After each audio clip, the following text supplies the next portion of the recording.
Hey guys, my name is Mavi and I've spent the last 14 years in the plastic surgery and beauty industry, working alongside top board certified plastic surgeons. Now I'm an independent patient coordinator who doesn't work for any surgeon. This means I have unbiased reviews for hundreds of doctors and I can help you achieve the look of your dreams, whether that's a supernatural or a video vixen. I use my professional and personal plastic surgery experience to help you look and feel your best. Join in on the fun as I talk to plastic surgery experts, friends, and real life patients about all things plastic surgery. Should be fun. Hey guys, do I have the episode for you today?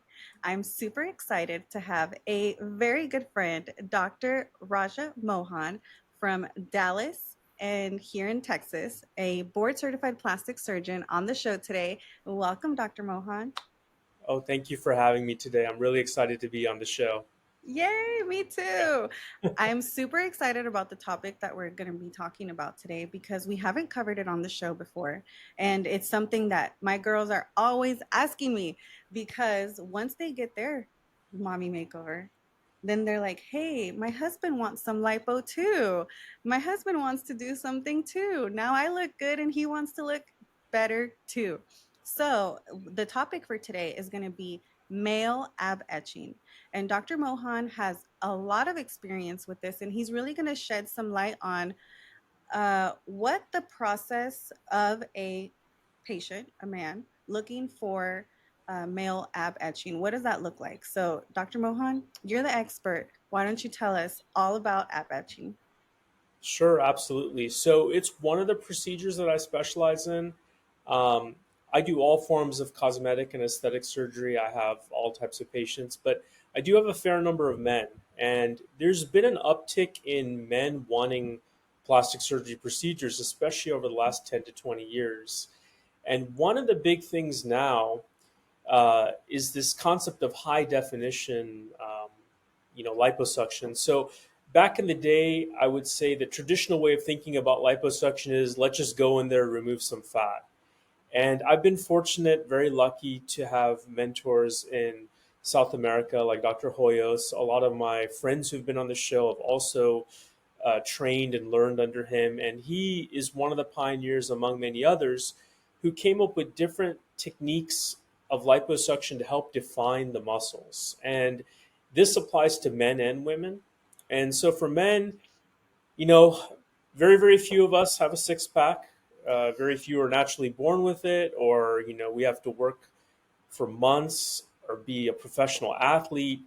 And so a lot of us guys are, it's something even, including me, we're all kind of self conscious about. And when we see these football players, Olympians, we're like, oh, I want to look like them. And the beauty of it now is there is a plastic surgery procedure to kind of take where somebody is and just in a day turn them into having abs like they worked out for 6 months. It's amazing.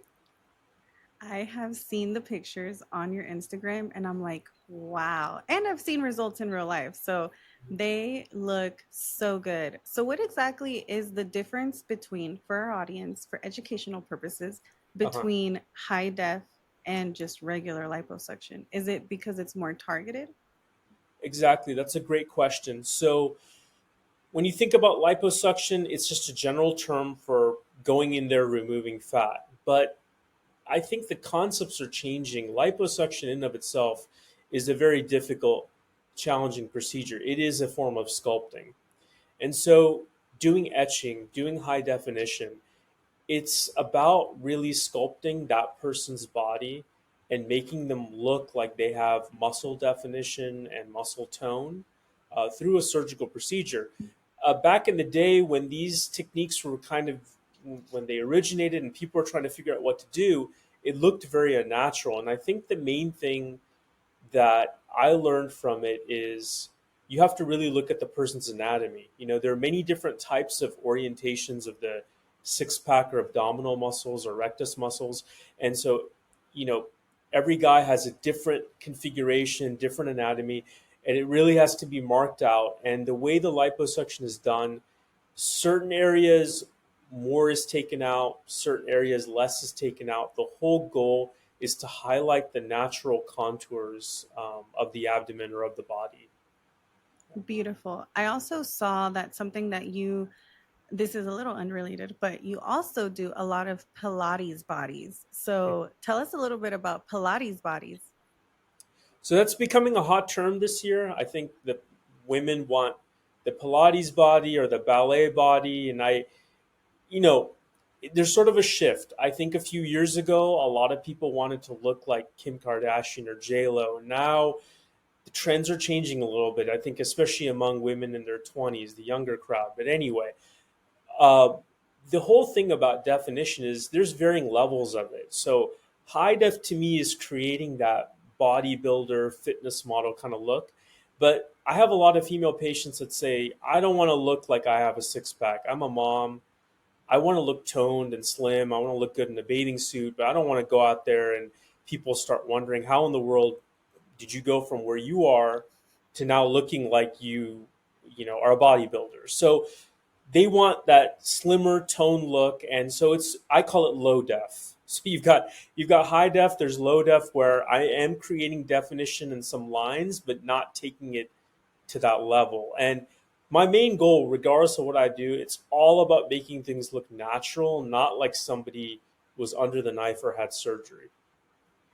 Absolutely. And I feel like patients, I believe I'm 100% with you that the trends have been changing and Hmm. they've been changing more towards a natural, very toned look. Right, The pandemic and right before the pandemic, it was give me as much fat in my booty as possible.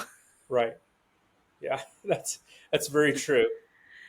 I mean, there's nothing wrong with it. Some people still want it, but I do feel certain there's just cultural changes and trends, and you know, I even have some patients that they got those types of procedures, and now they want to make it smaller, or they want to change the way they look. It's interesting how things change with time. And you know what? I think that also I want to point out in this moment that this is why do not follow trends with your body, with your face, with permanent plastic surgery. Do not follow trends. We're not doing that. We're doing enhancements. We're doing to make what we already have look better. But following trends is a very easy way to be unhappy with your results 10 years from now. Yeah, I completely agree with you. It's hard these days because we get we get influenced by a lot of things we see on social media and with our phones. And when we see the trends, we're like, oh, I want that procedure, I want this. But ultimately, it's one of the classical tenets of plastic surgery. Every patient should do what's going to make them feel confident and happy, and what's going to work best for them. And that's why I think consulting with somebody you trust, like a board certified plastic surgeon, getting their opinion is the best way to go than purely just trusting somebody through an online media format. Yeah. Oh, absolutely. I want to use this moment to educate our audience about the different ways that they can encounter the words board certification while they're out in the wild researching for their surgeon. I know you, Dr. Mohan, you went through an integrated plastic surgery program, and I want you to explain to my girls, my audience, if they have no clue what you're talking about, how would you explain the difference between the programs and the end result? Yeah, that's a great question, and there is a lot of confusion, and I don't think there are enough sources out there that really explain how it all works. I'll give you a little bit of background, just a personal story to explain board certification. So, in medical school, um, this is an MD program, and I'll mention why I mentioned stating that in a second. So, in medical school, the thing is, we all have to pick a specialty. And what's happened over the last 15 years, 20 years, plastic surgery now is a specialty that you can match into and get into straight from medical school. That wasn't the case before. Back in the day, you either had to do general surgery or oral surgery or ENT and then go into plastic surgery. Now you can go directly into it. And it's very interesting because now we have a lot of graduates like myself who did the integrated programs. And this is the hardest specialty to get into. There are only about 150 spots. It's the most competitive. It's pretty amazing because most of the people that I trained with, graduated with, and a lot of my colleagues were actually like the smartest medical students who are now plastic surgeons. So the level of plastic surgery around the country, it's very high. Like, forget me. You go to anybody that trained around the same period of time I did, you basically are talking to the smartest doctors and plastic surgeons out there who have all trained at the best institutions. So when you're looking at board certification, you'll find people like me that are just board certified in plastic surgery. You'll find some surgeons that did general surgery or ENT, got board certified in those fields, went on to did a plastic surgery fellowship and got board certified. The thing to watch out for, though, is there are a lot of cosmetic surgeons who claim they're board certified because either you do like a 1 year fellowship or do a weekend course or a 1 month course, and you can get a certificate that says you're board certified in cosmetic surgery. But the thing is, these boards, so to speak, quote unquote boards, are not recognized by the American Board of Medical Specialties. So that's what you have to look. Is this surgeon board certified by something that's acknowledged by the American Board of Medical Specialties? Because they're the ones that govern things like the board for cardiology or orthopedic surgery or neurosurgery and plastic surgery. So that's the distinction. You have to make sure that it's recognized by the American Board of Medical Specialties and that the surgeon actually is board certified. And you can go online and search, and it does take some due diligence, but you can really look at the history of all physicians. Like, you can look at their licensing history, their board history. Did they have any lawsuits, any sanctions? It's all on there online. You just have to know the right places to go to search for it. Absolutely. And I'm so glad that you were able to explain that to us and tell us a little bit more. Um, I I love plastic surgeons because of how smart they are. I love how smart y'all are. And when I would be in at work as a coordinator, soaking up all of this information from the plastic surgeons that I worked for, I'm like, wow, these people are really smart. Oh my God, no wonder they can do this magic. Turn this and turn a 2 into a 10 or 2 into a 7. One thing that I saw on your podcast guest form is that you're opening a new facility. And Yeah. right before we got started talking, you mentioned to me about how important it was for you to have a quad A surgical center. Why don't you tell us a little bit about what that process even looks like? Why is it something that's so exciting and makes you so proud? We actually have a pending episode with Quad A certification company, so I'm excited to hear from you and then have them on. Oh, yeah. I mean, I think that's wonderful that you're including them so patients can understand. So I'm going to dovetail based on, I talked about certification for surgeons, but another interesting thing, um, there's a piece of history. I'm actually located in the area of Dallas where this whole concept originated. About a couple of decades ago, a lot of plastic surgeons, ones in Dallas, felt, you know, a lot of these procedures like breast augmentation or liposuction, we don't need to do it at the hospital. We don't need to use a big ambulatory surgery center. Why can't we do this in our office and set up some safety standards to make sure that we're meeting the highest regulatory guidelines? And that's what helped originate these various accreditation national regulatory bodies that govern surgery centers. So it was a long process, but definitely worth it. At my surgery center that I just basically set up, it's kind of been like my pet project, my baby for the last year. I started renovating the operating room about 18 months ago. A year ago is when I really started focusing on getting everything set up to meet the guidelines, getting all the equipment, hiring the staff. It's a huge process, but honestly, I just think when you think about it, just the convenience factor, I can control everything, right? If I go to a surgery center, they may not let me use my Vaser. They may not want me to bring my own sets. In my own office, uh, I can kind of set it up exactly how I want. And I kind of joke, I tell my wife, it's like those chefs. Your kitchen, or an artist, like your studio or a chef's kitchen. It's your place. It's very personal. You can set up your own instruments, everything how you want it. And I believe, like, just like chefs who create those omakase dinners, artists that create those fine works of art, for surgeons, when we have our own surgery center and we have control of everything, it lets us do our work to like our fullest ability and maximize the outcome. Um, but speaking of Quad A, it's one of the regulatory bodies. They have this huge, thick packet of guidelines. They literally tell you everything you need to do to make sure that your surgery center is meets all the guidelines for sterility, safety. You've got backup plans if anything goes wrong.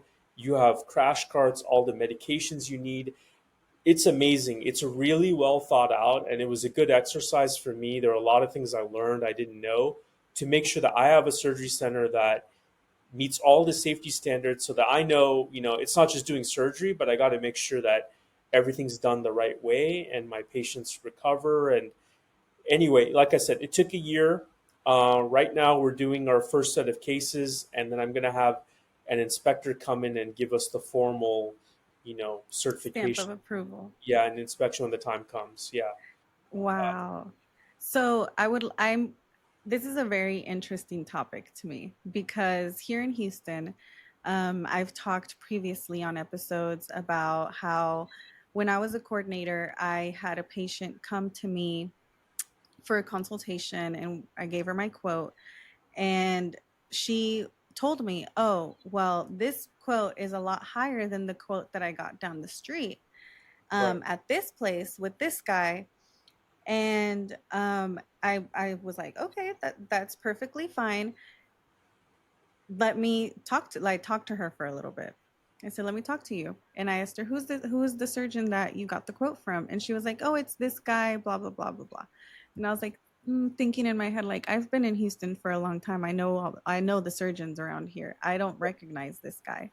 Who is this person? And I was like, where's his office? And that she told me my friend just had surgery with him, and she had her tummy tuck in his office, and then he put her in a wheelchair, and she said I drove her home in the back of my car.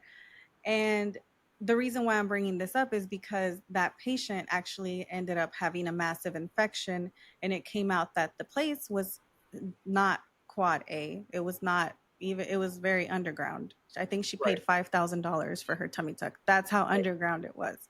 Right. So I'm bringing that up because I know how important it is for the surgical facility to be up to standard and in order for the patient to have a good recovery, because we've all heard the horror stories of people going to Miami and Right. going here or going to Mexico and they get these Right. massive infections that really alter their results with big scars, with um I mean, I've seen bad infections. I'm sure Dr. Mohan, you've seen the Right. same. So Yeah. that's something that makes me feel very passionate about how important it is for the surgical facility to be up to standards of safety and sterility and just overall what happens in an emergency.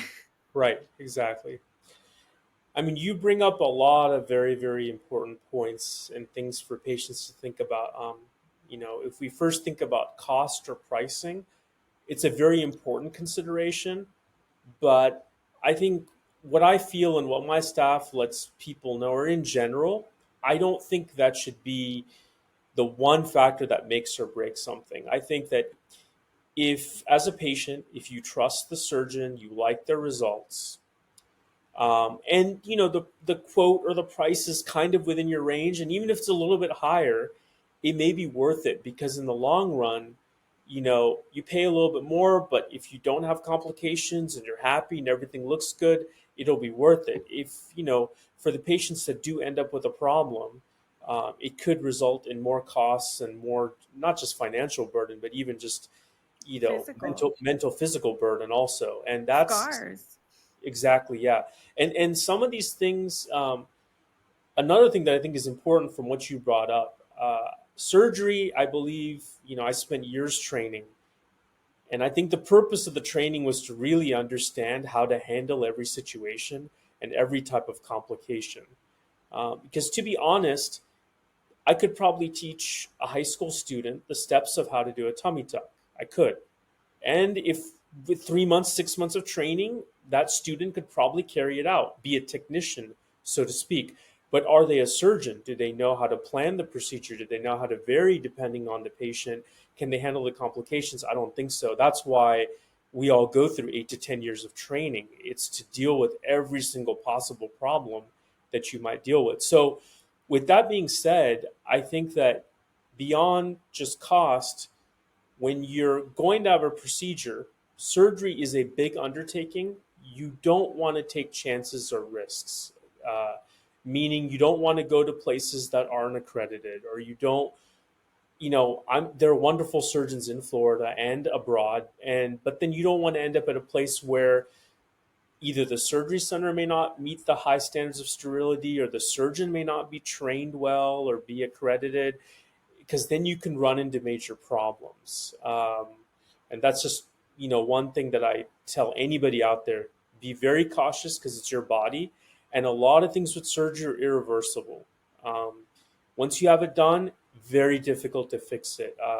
I kind of joke, the body is the most unforgiving canvas. It So you want to make sure you go to the right person and they do it the right way the first time around. I think that's my mantra. Get it right the first time. Right. Go do your research before you Right. book, and make sure that when you book, you're 100% sure that you trust this person. I do a lot of one-on-one coaching with my girls who are looking for plastic surgeons and they don't really know where to start, or they have had 10 consultations and they Right. can't decide because now Right. they're in analysis paralysis. Right. So in when I'm talking with them, I always talk about the importance of all of these different things when we're looking for a surgeon. And I tell them it's like you're looking for a husband, because you're about to trust this person with your life while you're under anesthesia, while Right. they're cutting you open, while they're walking you through the recovery. We have to know that you can trust them to hold your hand and to be there with you for anything. If you have a complication, if everything goes fine, at least he's there to pat you on the back and say good job. But those are the things that are really important when you're looking for a plastic surgeon. I know a lot of my girls who are listening, they are on their journey and they're still deciding who to go with. Hmm. And so these types of things and these types of conversations are eye-opening to them, because these are things that they don't normally consider or even think about. Right. Because to us in the industry, we know what's going on. But to people who are out of the industry, who've never stepped in plastic surgery, never thought about it until now that they're looking for a plastic surgeon, it can be very confusing and very overwhelming to find a surgeon. So that's what this show is all about, helping my girls learn what they need to learn so that they can go on and make the best choices for themselves on their plastic surgery journey. And today, Dr. Mohan, you did such a great job helping us on Thank you. this part. No, I appreciate. Yeah, I mean, I love educating and trying to just share my thoughts and how I feel about things. Because I mean, I even face this day to day, not in medicine, but like, let's talk about home repairs, fixing my car. I don't know anything about it, so I'm just trusting somebody else. And you use word of mouth and you try to read these reviews, and you're just like, all right, I pray that you do a good job and fix whatever needs to get done. But in my case, it's your body, and you're doing it to feel good, to look good, to feel good. It's very important that somebody goes with the best person for them. Absolutely. So if my girls want to come see you, how can they get a hold of you? So yeah, we are. I have a great team, so they help me. I'm on every social media platform: TikTok, Instagram, Facebook. You can DM us. You feel free to call or text us. Our number is 46930111725. Have a website under my name, rajamohanmd.com. We're conveniently located in Dallas, like central Dallas, close to Preston Hollow, Highland Park, pretty accessible by all the highways and airports. So, yeah, if you're ever in Dallas, feel free to come by and visit. Dr. Mohan, I bet you have very, very, very busy office in that area of Texas because I've heard, according to surveys, that it's the most popular location for plastic surgery. Yeah, or definitely one of them for sure. I mean, Houston too, Miami, New York, LA, but Dallas. I mean, all of Texas. I mean, we're growing. Lots of people moving here, and huge demand for cosmetic surgery, med spa procedures. So yeah, it's a great place. Wonderful.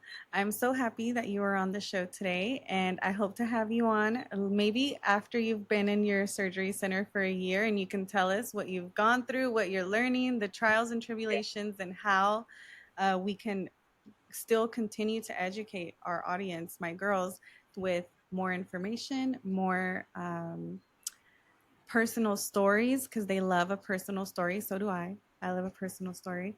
Before I let you go, if you were talking to your best friend or your sister or your mom and she's telling you that she's going to look for a plastic surgeon, what's one tip that you would give her?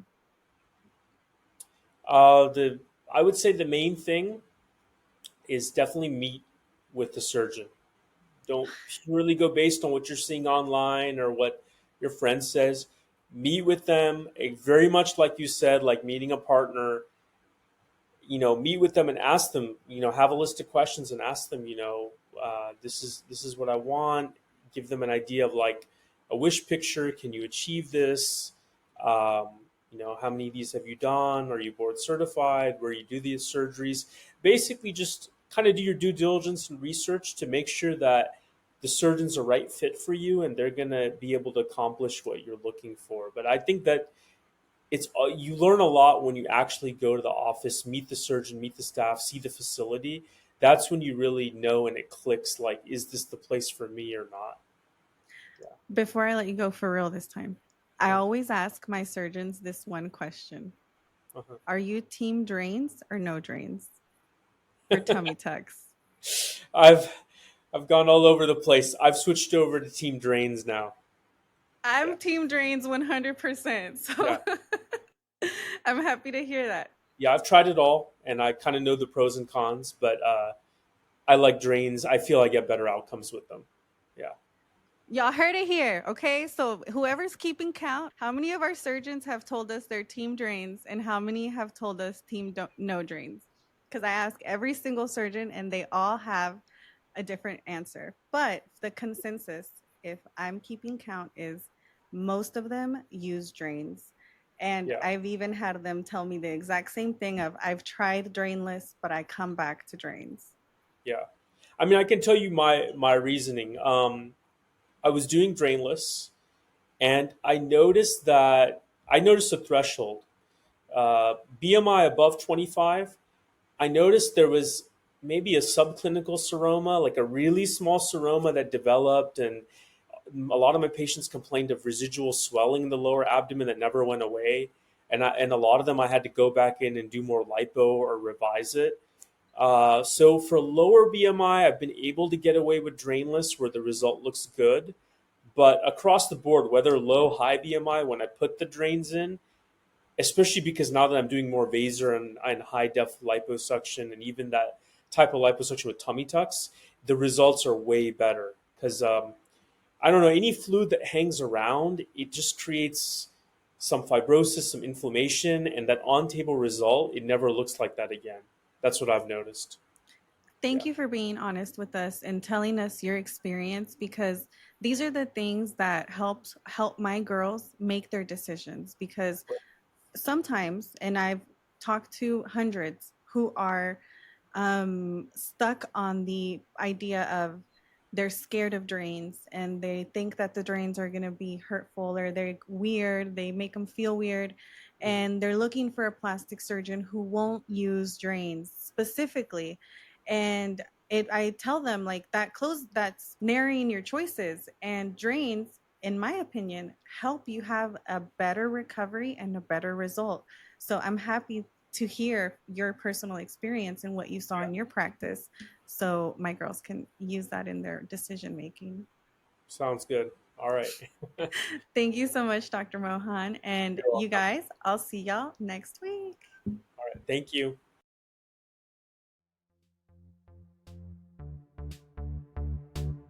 So if you're listening to this episode and you're listening to the Big Butts No Lies podcast, you might be on your surgery journey. And if you are, and you don't know what to do, you don't know where to start, you've come to the right place. I am so excited to do one-on-ones with you guys. I've realized as I do them more and more just how valuable they are to you, not only because you get my expert opinion, I get to guide you towards plastic surgeons that we know are going to do a good job and keep you safe. Besides all that, I get to talk to you about things that might not even be on your radar, things that you don't even know are possible. But since we get so in depth with our conversations and I really get to know what your dreams are and what you're really looking for with your body, I can tailor my recommendations to the surgeons that I know can help you achieve that. And taking the guesswork out of who to go to is invaluable. So schedule your one-on-one phone call with me. You can go to my website, go to the quick links, submit your information, let me get to know you, let me see how can we help you. You can get your own team.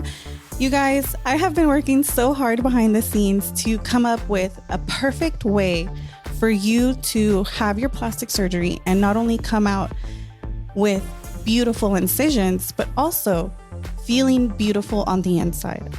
So book your call with me and take the guesswork out of your plastic surgery journey. And don't forget, new episodes every Monday. I'll see you then.